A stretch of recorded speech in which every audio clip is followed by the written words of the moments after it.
reaching net zero, on becoming a science superpower, but it's actually the topic that we're talking about today, young people unlocking their potential, ensuring that they can have a successful role in the communities that they live in, the economies that they are part of, that I'm really excited to be hosting Lucy to talk about.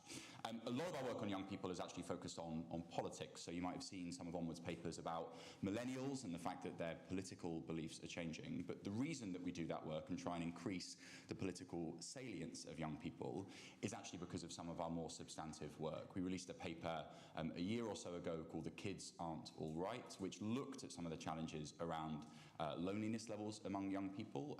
You see all the adverts at Christmas about elderly people being left and isolated at home. Loneliness is 4 times higher among 16 to 24-year-olds than it is those who are 65 and above. The challenges of atomization, that the social networks of young people are getting smaller and they're getting narrower. And actually what we identified is that's leading to a radicalization, that young people are more skeptical about democracy, about the society that we live in, primarily because it's not delivering for them, or not delivering the sort of benefits that it should. And so the topic that the Secretary of State is going to speak about today, how we unlock young people's potential, I think is absolutely key, not just for the social fabric of our communities, but for the long-term success of our nation. So what we're going to do is hear a short speech from the Secretary of State setting out that vision. I'll ask a couple of questions. I'm then conscious we've got a range of fantastic organisations in the room, businesses, youth organisations, charities, others. So I want to hear some of those questions from you as well. But without further ado, I'm delighted to introduce the Secretary of State for Culture, Media and Sport, Lucy Frazer. Lucy.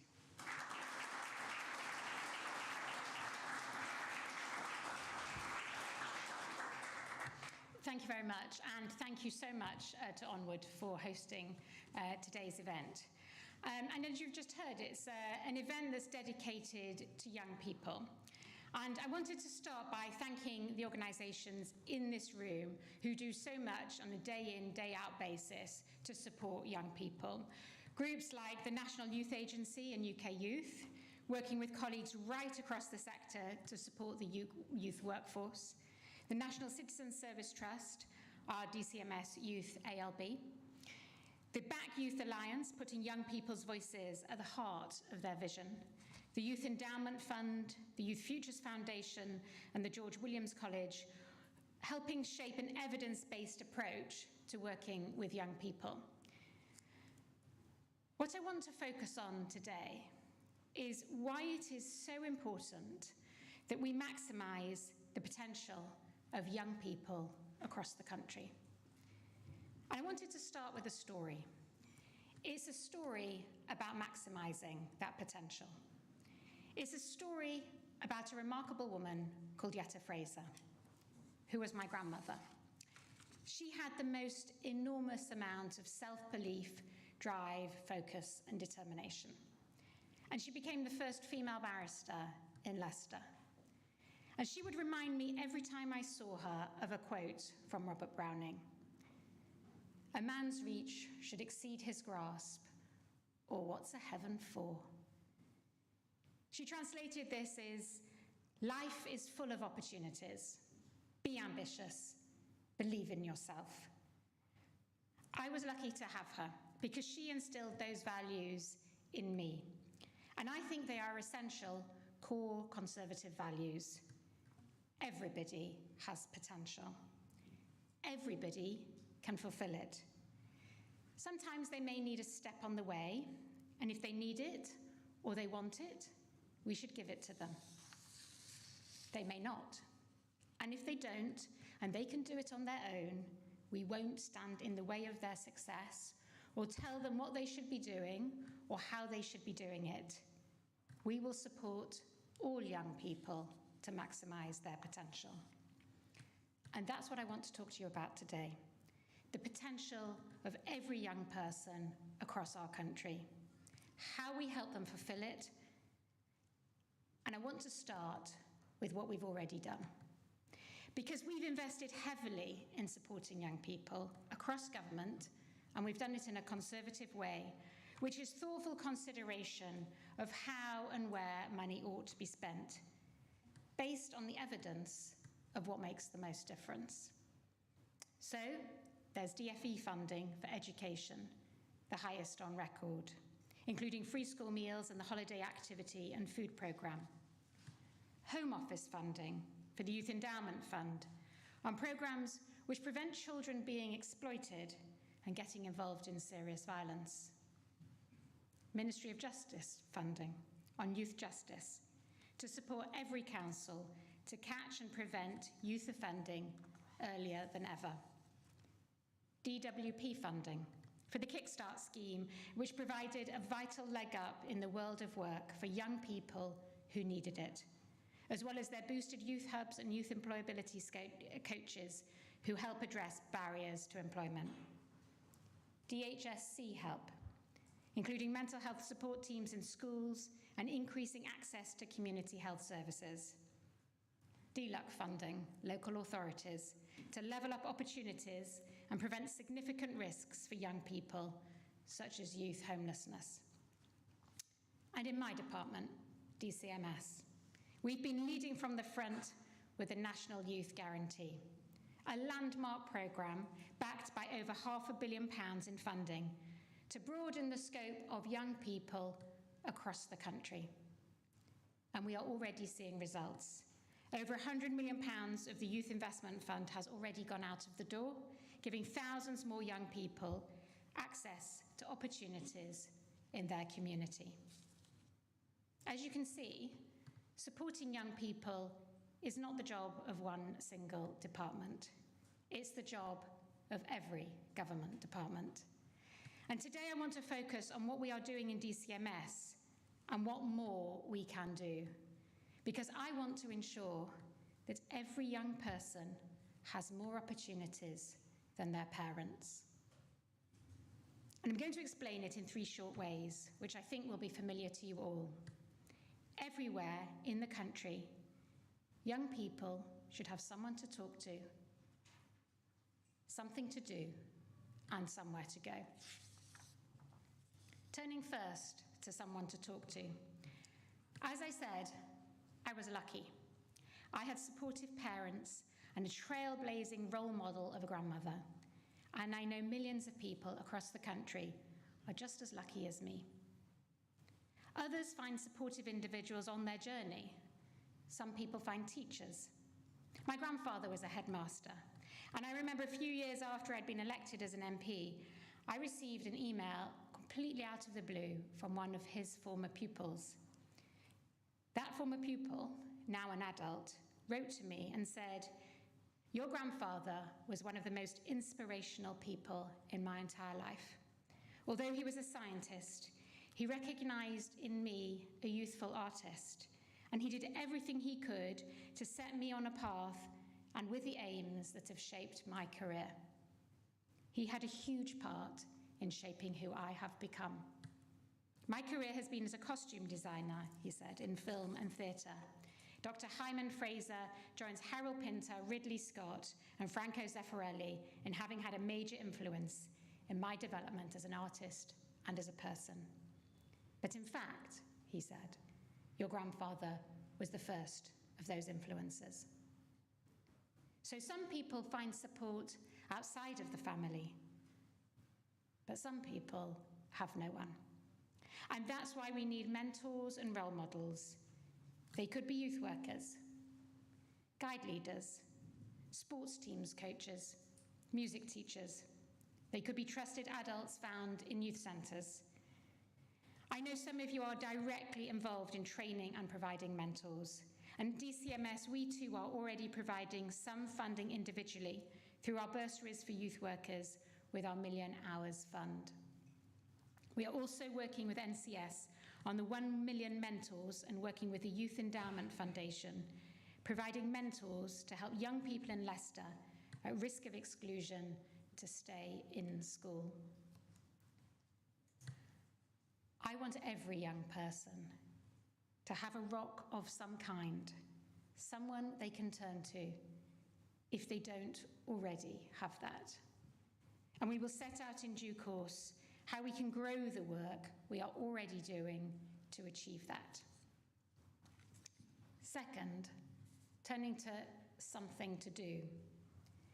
Young people need something to belong to, something constructive on which to spend their time and feel part of. And that's why we've delivered improvements to over 3,300 grassroots football facilities up and down the country, and a third of our target of 3,000 renovated tennis courts. Earlier this month, we announced school holiday activities in antisocial behaviour hotspots, with more to come. We've also announced a number of initiatives to support young people on their career paths, like our Discover Creative Careers programme. And through our National Youth Guarantee, we've created multiple opportunities for young people to join Scouts, Guides, and take part in the Duke of Edinburgh Awards scheme. Thousands of young people have signed up to the new NCS programme, which provides more activities which give young people real skills, teaching them resilience and how to build their confidence. We will continue to build on the Youth Guarantee and explore other opportunities for young people, with more ways to build their confidence, build their resilience, their employment, and their life skills. And finally, somewhere to go. We've already announced the first 43 organisations across the country to receive Youth Investment Fund grants, which will be continuing to roll out to level up areas and increase the number of young people accessing those spaces. We also want to look further at places where we can go to develop young people, which may include looking at the use of our schools and our community buildings more broadly. Our policies are and will be evidence-based. As everybody in this room who already works so hard in such an important sector knows that these types of support can change lives. Put those on the wrong path onto the right one. And for others, unlock opportunities to enrich the lives of every young person. Turning to the evidence, I have no doubt that every single person in this room knows that mentoring can have a significant impact on the development of social emotional skills, reduce the risk of entering into the justice system, and add months of mentoring progress. In fact, the Youth Endowment Foundation estimates that mentoring can reduce youth violence by 21%. And the value of sport, uniform groups, and youth employment is much more than just doing that activity. It is the sense of belonging and the new social network that is gained. The evidence shows that these pro-social connections and feelings of belonging are key to social mobility. Robert Putnam summarises the evidence like this. The influence of peers has been shown on teens' academic achievement, educational aspirations, college going, misbehaviour, drug use, truancy, and depression. High standards and aspirations tend to be contagious, as do low standards and aspirations. Raj Chetty's landmark study on social mobility found that social connection with those of different income and race and membership of clubs and societies were 2 of the top 5 drivers of social mobility. We want to create positive experiences for young people and something they can belong to. A sports team, a youth group, a summer programme. That's why all the work that you are doing is so vital to our young people's future. And we will continue to develop policy to expand these young people's horizons in this way. Someone to talk to, something to do, somewhere to go. These should not just be the preserve of the kids of pushy parents or tiger mums. They should be available to every person, everywhere. I'd like to end with a thought. It's a positive thought. Often it is said, we don't understand people if we haven't had their experience. You can't help someone in poverty or without work, someone who's been in the criminal justice system, unless you also know what that feels like. But if that means that those who've had a positive experience cannot bring to the table that experience to improve lives of others, I profoundly disagree. To know what it is like to be supported, to have experienced that sense of belonging, to have had an inspirational role model, to have learnt from the values of those you trust and have seen firsthand the importance of passing those to others. To truly understand these positives can be powerful and valuable. We should all believe in young people and want for them at least what we have had for ourselves.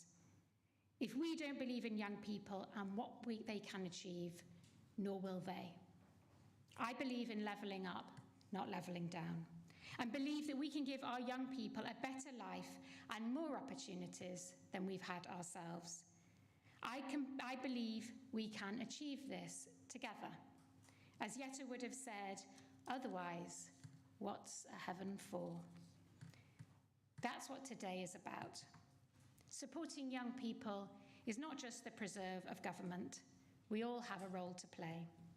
That includes the youth sector, local authorities, schools, parents, and the private sector. So I want to hear from all of you. I want us to work together to deliver even more for our young people in the coming months. Thank you.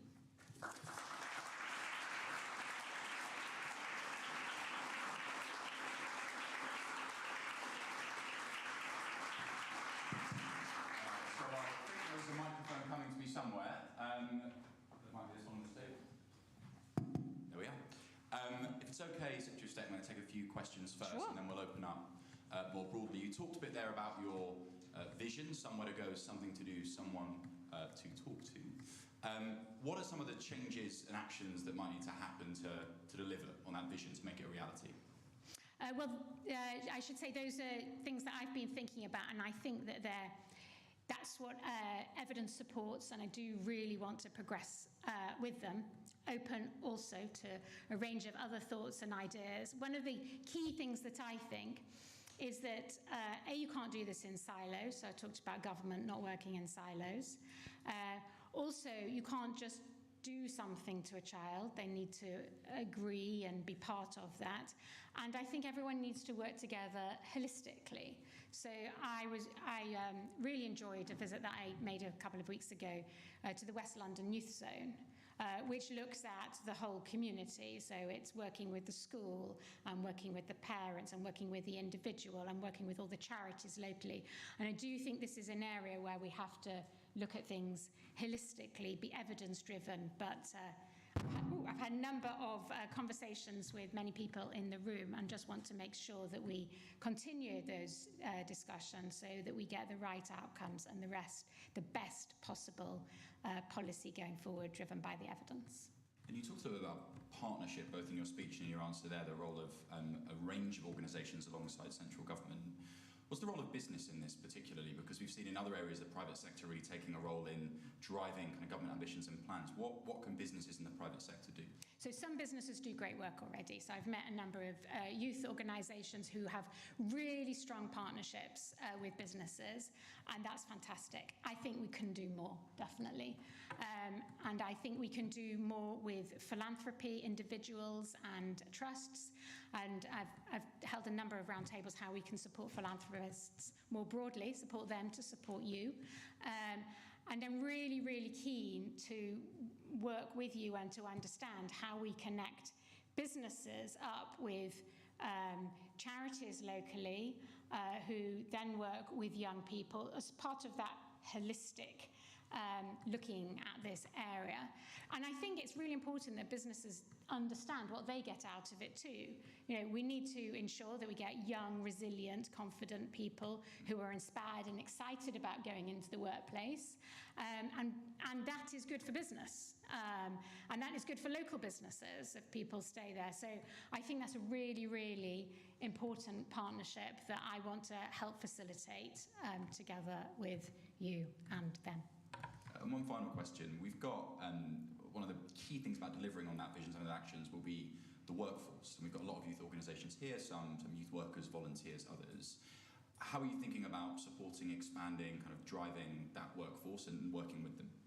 So the workforce is fundamental. I mean, it's important that people have somewhere to do their activities, but hopefully you got through from what I said is people that make a difference to other people's lives. And we have, a range of amazing organisations in the room, and that is both, and it's purposeful, is both the people who are employed in the sector as well as volunteers. Both of those cohorts are incredibly important. I have been very lucky to have met with a range of people, both in this role as a local MP and in some of my ministerial roles already, a number of organisations and people who do fantastic work. And the youth that went to Wigan, to one side to see the youth club there, and it was really did a round table with youth workers from very different, all doing different organisations doing different things. And I think everybody plays a part in this. This is a jigsaw that fits together, and we need to support everybody who's playing a role. Fantastic. Thank you so much. Okay, I will stop hogging the position of chair and open it up more broadly. So the Secretary of State has time for a few questions. So I'll take them in kind of groups of 3, if that's all right. So there are a few. So I will just go with the 2 that are in the very front here, and then the one that's right at the back there. And I will take some more, don't worry. But let's start just here. And if you could say name and organisation. And could I just borrow someone's pen in case I need to make notes? Good. Immediate. A few questions at a time. Yeah. Okay, is the microphone working? Right. Catherine Morley, on-side youth zones. Obviously, you've already in the 6 months in office, you've shown a huge commitment to young people, and that's fantastic. And the opportunities that you're talking about are brilliant, and all of the investment going into that. But some of the reasons, some young people, a growing number of young people with the mental health issues are struggling to reach those opportunities. What are your thoughts about where in government and how government can, in the short term, try to help those young people build their mental health sufficiently to be able to take those opportunities? Thank you. Thank you. Just a question now. Hi, good morning. My name is Peter Udale. I'm Chairman of Responsible Finance, which is the industry body for community lenders. I'm also Governor of a secondary school. I'm also a mentor at Imperial College in the enterprise area. And what I see is immense talent, enterprise, creativity amongst young people. And in terms of helping to action that aspiration and turn that into economic growth and to help people develop, I'm just wondering whether there's specific policies that you might have in mind to encourage that. Excellent, thank you. And then the next one, just up at the back left there. Giving our team a workout there. Thank you. Thanks, Secretary of State. I'm Angela Salt, Chief Executive Girl Guiding, pretty shamelessly promoting girls and young women, as you might expect. Girls and young women are disadvantaged on almost every metric, and just wondering what you think the government can do more to support girls and young women. Thank you. Okay, so I think mental health is a really important, difficult and growing issue.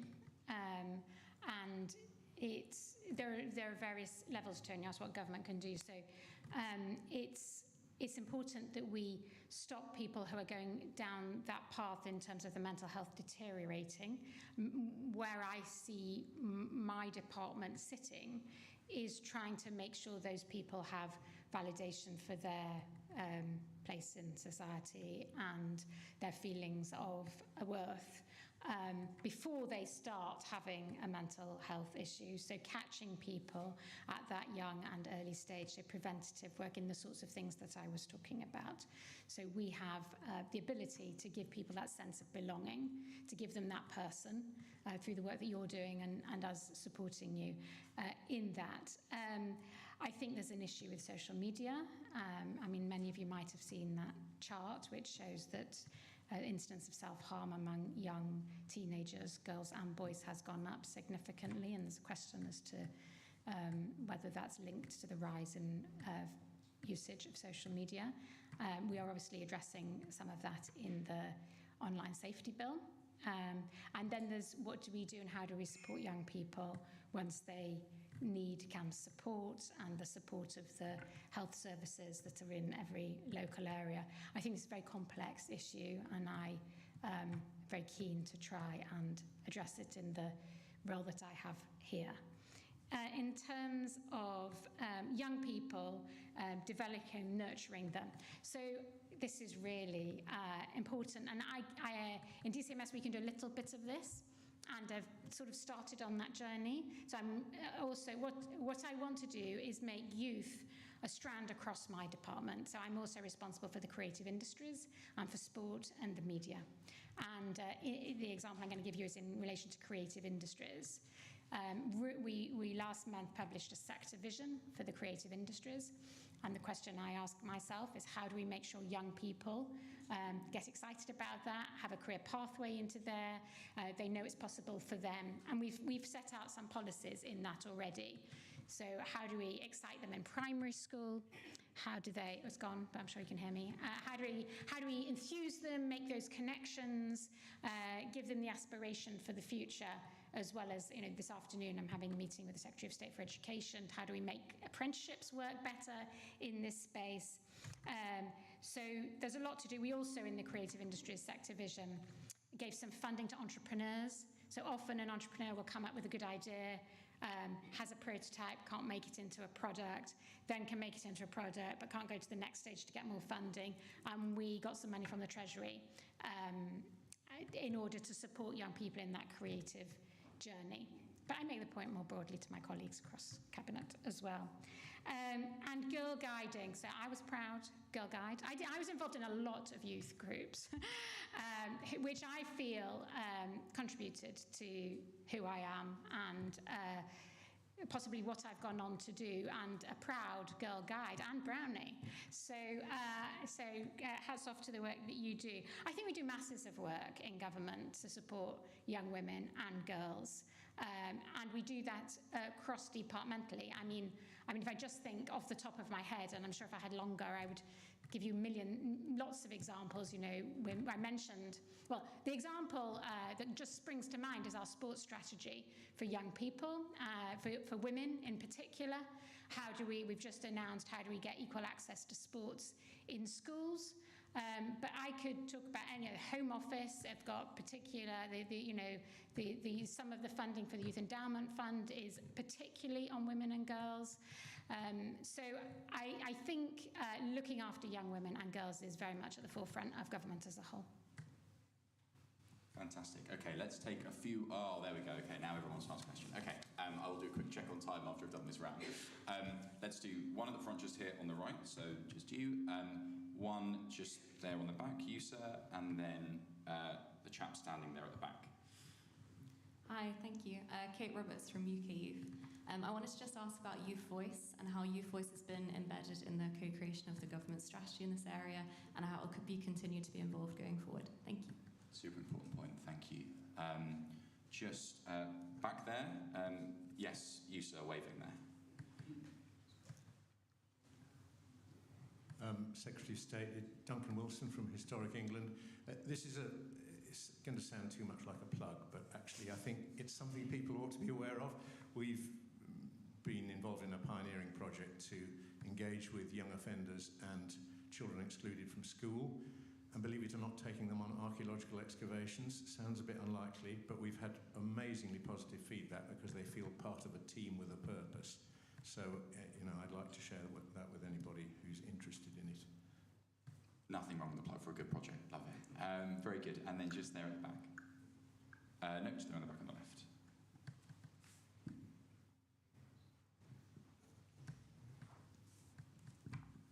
Thank you, Secretary of State. Thank you, Lucy. My name's Steve Chalk. I work for a charity called Oasis. I'm not here to plug what we do at all. The point is that as we work around the country, we're a large organisation, and we work with many of those small charities you just talked about, like the West London Children's Zone. Those small charities are all doing brilliant work, as I know you know, and they're all struggling for funding. And the continuity of funding becomes a really important issue, because if it's not there for them, they're forever caught in the cycle of recruiting people, training them, developing expertise, then laying them all off, making them redundant, then going for another bid, only to scale up again. And we find that pattern right across the country. How do we break into that so we don't keep losing that local grassroots expertise? Three great questions, thank you. Yeah, they are. So youth voice. So youth voice is very important because I think it's very important that people feel a sense of agency about what they do. And we all know that the teenage brain listens to peers, doesn't listen to adults. And so young people feeling part of the decision making is really valuable. And one of the things that we are doing is making sure that our arm's length bodies, because DCMS is made up of a large number of arm's length bodies, include those youth voices in their organisations. But it's something that we always need to think about. And in defining our policy itself, there's no point me telling everybody that everyone needs a mentor. If they don't want one, it ain't going to work. So I think that's really important. Duncan, very pleased for you to plug anything, or indeed anyone else. That's what this is about.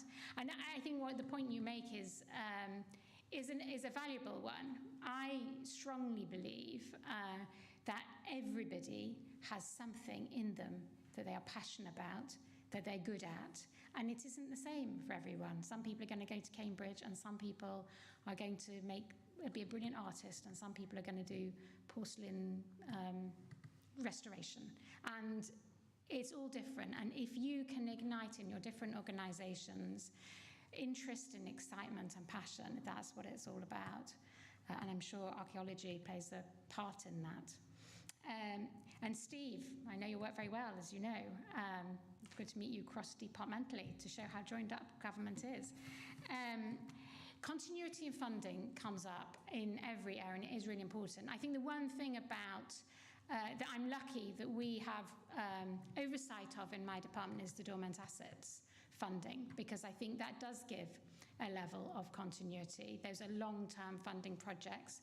I think the National Lottery also can give you a long-term funding cycle outside of a government spending review. We're very constrained in government, as you know. We have election cycles. We have government spending reviews that fit into those election cycles, and we ain't going to change that very quickly. They're there for a reason. But I think what is important is if, as a government, we message what is important to us as a government, because I think saying what matters can harness action or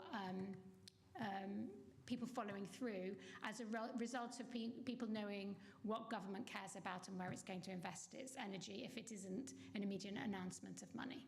So that is one of the purposes of today. I want you to know, and I want everybody to know, that although I'm the Secretary of State for Culture, Media and Sport, and youth does not appear in the title, this is an important part of our work within DCMS, and as long as I am the Secretary of State, it will remain an important part of our work, and I hope some of the things that we set up will continue long after that as well, and as a government.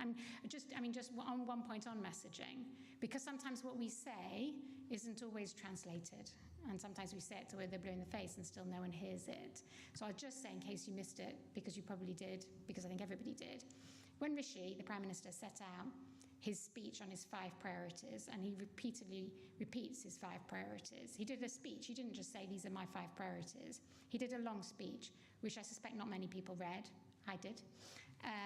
We all know what most people know what the 5 priorities are. 3 are economic, one's on the NHS, and one is on small boats. That's what we keep saying as a government, so everyone thinks that's what we care about. If you actually read the speech, he talks about education and opportunity. So these are things that haven't yet permeated through the waves, and once we've hopefully fixed the economy and are on the right track, I think you'll hear more about it as a government as a whole. But you'll continue hearing me talk about it because I think it's important. Very good. I'm going to take 2 or 3 more questions because there are so many. If it's all right, I'm going to prioritise youth voices, which is where I'm going to really upset someone by pointing accidentally. So let's go one at the front here, one over there, and then one at the very back there. That's fine. Yeah. Hi, Kevin McKenna here from UK Youth and the Back Youth Alliance. I just wanted to ask, in in terms, you said youth voice is very important. I just wanted to talk about how you think you get young people involved in actual politics itself, because there's a lot of barriers there in terms of economics, a lot of barriers in terms of different things actually getting into those jobs. So how do you think we involve young people more in politics itself? And actually, because we all know young people can't, from a certain age, vote, so they can't do that. So how do we actually get them into those jobs and get involved in politics itself? Great question, thank you. Just one at the front left here.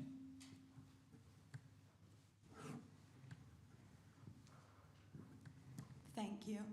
I'm Charlotte Devonish from CT Group. Apologies to the Secretary of State, but I'm going to mention the thing that no one really wants to talk about, which is planning. Something I know you're proud of is the UK creative industries. Our film industry is world leading. The West London cluster with Buckinghamshire, Hertfordshire is second only to Hollywood. However, we're increasingly hearing from industry leaders like Dame Pippa Harris and Adrian Wooten that we don't have enough studio space. Investment is being lost abroad to places like Ireland and Hungary. In what ways are you working across departments with people like DLUC, local authorities, business and trade to ensure that we continue to keep our world lead with this industry and keep these job opportunities for future costume designers and other roles? Very good, thank you. It's not an onward event until we've got a question about planning. I love that. And then just a question that was just back there, that hand just back there. Thank you. Hi, Melissa Wong from Arts Emergency. We are a national mentoring agency and support network for young people from underrepresented backgrounds looking to break into the creative industries. And it was really wonderful to hear you speak about the importance of having someone to talk to for young people and the money that the government is investing into mentoring programs. And it was really wonderful to hear you talk about how mentoring can build confidence, self-esteem, increase life aspirations. But the reality is, if you're a young person from an underrepresented background, or if you're facing additional life challenges, even once those aspirations are increased, it's still going to be very difficult for you to achieve the things that you've actually decided on and set your sights on. So what do you think is needed as follow-on to mentoring to help young people to actually achieve their goals? Thank you very much. Secretary of State. Okay, so the first one was about young people getting involved in politics. I think young people are more engaged in politics than they have ever been. So I've been an MP for 8 years. So I was selected 18 months before I became an MP. So I've been campaigning for 10 years, knocking on people's doors. And I think the level of engagement across the country is significant, and young people's knowledge of politics is quite significant. One of the first things I did was engage with young people. So 3 weeks into my job, I went to the National Citizen Service at a round table with some amazing young people to hear their perspectives. One of the things that I do as a local MP is write and annoy my schools every single year, writing them, inviting them to Parliament, inviting myself into their schools, try and speak to as many people one-to-one about being a politician. I do a debating competition every year with my secondary schools, which involves me going into them and then them coming to Parliament as well. So I think there's a lot we can do as MPs on an individual level, and I know my colleagues across the House are doing that regularly because we are the role models for the current people coming through. And obviously there's the Youth Parliament as well. And I know that Stuart Andrew, who I'm sure many of the minister, who I'm sure very familiar with, has just written to many departments reminding them of how important the Youth Parliament is. So I think there's many ways, but I do think that I don't think there is an issue with young people getting involved in understanding political argument. I think a lot of them, when I speak to young people, are very, very super engaged, and that is growing and great, and we should encourage more of it. In terms of planning, I also think actually that we shouldn't in any way apologise for what we've done for studios and the creative industry sector. The creative industry sector and the film sector specifically is world leading, and that is no accident.